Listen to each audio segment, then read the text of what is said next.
நேத்து ரோஹிணி திரையரங்கு வளாகத்துல யூடியூபர்ஸ் கிட்ட தகராறு பண்ண ஆழ்வார்பேட்டையைச் சேர்ந்த கோகுல் அப்படிங்கிற 26 வயது தாவேகாவை சேர்ந்த இளைஞர் ஒருவரை இன்னைக்கு போலீஸ் கைது செய்திருக்கு. நேத்து அவ்வளவு தூரம் வீராப்பா பேசினாரு. நீங்களே பாருங்களேன் அந்த வீடியோவ.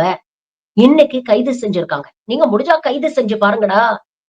என் தலைவர் வருவான்டா என்ன காப்பாத்த, என் கட்சி நிக்கும்டா என்ன காப்பாத்த அப்படின்னு பேசினாரு. இன்னைக்கு கைது செஞ்சதுக்கு அப்புறம் எவனும் திரும்பி கூட பார்க்கல. ஏன்னா அவன் எப்படி முன்ஜாமீன் வாங்கி நாம எஸ்கேப் ஆகலாம் அப்படின்னு ஓடிட்டு இருக்கிறான்.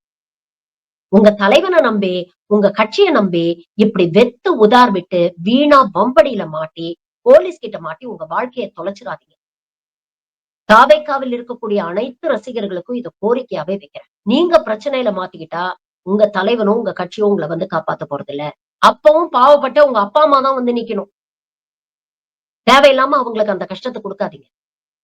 இனிமேலாவது திருந்து.